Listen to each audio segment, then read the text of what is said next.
Do you have any advice for a mellow blue belt trying to cultivate aggression? Question mark. Defensive guard player.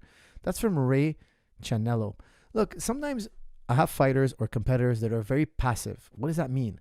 Look at Royce Gracie. Royce Gracie is a great example of that. The way he grapples is the total opposite than my trainer, Renzo Gracie. Okay, Renzo Gracie is fiery. He's aggressive. He goes for the kill. He's bloodthirsty. Okay, when he's on the mat, he's just a perpetual motion machine. Attack, attack, attack, attack, attack, attack, attack, attack. He's a wild man. In life, Renzo Gracie, he's a wild man. Okay, he's a wild man. Now, excuse me. Royce is a laid-back beach boy, beach bum kind of personality. He likes to like. I don't know him that well. I've hung out with Royce a bunch of times, but I'm telling you, when you talk to him, he's calm. He's relaxed. Nothing angers him. I've shared a plane. I've met Royce Gracie so many times. You have to understand. He was my childhood hero, like my young adulthood hero. Let's call it. Okay, I was a young adult. I was 19. I saw him on TV. First time I saw him on TV, I think it was 17, 18. I was totally in love with Royce Gracie. One day I get on a plane and I'm sitting next to him, and then I go to different events, UFC events, and even like I was at the Hall of Fame with him. Got to spend so much time with Royce Gracie, my hero. And I could tell you something. He's very relaxed, laid back, easygoing, calm. And then when you see him do jiu-jitsu, that's his personality. His personality is the total opposite than Renzo. Renzo's hyper. Renzo's like, he's the center of attention. He's cracking jokes.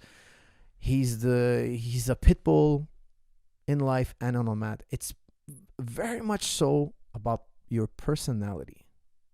It's a strange thing because two guys training as many years together with many of the same trainers. They grew up as a family training together, but their jiu-jitsu is so different. It's amazing. And why is it so different? Because you look at Royce. Royce, when he does jiu-jitsu, he's laid back. He waits. He cooks you. And then all of a sudden he comes out with a submission or a sweep, or he does something, and it's all of a sudden, Renzo's the total opposite. Renzo's a machine gun. Ta, ta, ta, ta, ta, ta, ta, ta, ta, ta. He's just attacking. It comes down to your personality. Now, I would tell you this. You can remedy it. There are ways to do it. Okay, now here's what I would recommend to you. You have a quota. Okay, so you're a blue belt. Don't leave the mat until you've gotten 3 submissions. That's what I would tell you. I said, like, I do this kind of workout sometimes. Sometimes I'm a black belt, so I'm not leaving the mat till I get 10 submissions. How many rounds are you going to do today? I have no idea. If you want to up your submissions, I highly recommend, because if you up your submissions, you up your aggression. Don't give yourself a quota. Since you're a blue belt, I would say 3 submissions is good. Once you start getting 3 submissions regularly, go to 4 submissions. I'm not leaving the practice room till I get 4 subs. If you leave the practice room without getting 4 subs, let's say there's nobody else left to roll with, maybe you got 2. Guess what? Tomorrow you got to do 6 subs. You got to meet your quota. As you give yourself quotas, guys, you could do it with anything. This is a great training tool. Like, for instance, sometimes I tell myself I'm not leaving the practice room till I score 10 takedowns. Sometimes when I'm really going in a takedown intensive, I really want to work my takedowns. I feel like my takedowns are lacking. I want to make my takedowns better. What do?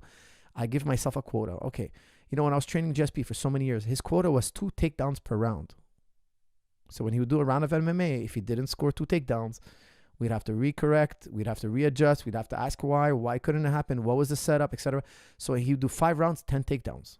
Now, if he missed 1 takedown in round 2, he'd have to make it up in round 3. So that quota, and guys, don't forget, two takedowns a round is mad. For 5 rounds, that's a mad amount, okay? But that's why he was so good. He could literally take down, I think he's literally taken down every single opponent except the few guys who he's knocked out or subbed really early. Actually, no, I don't think he has a standing sub. No, he's never done a standing sub, but he has a couple of knockouts where he's hurt guys, stunned them, and the fight was over.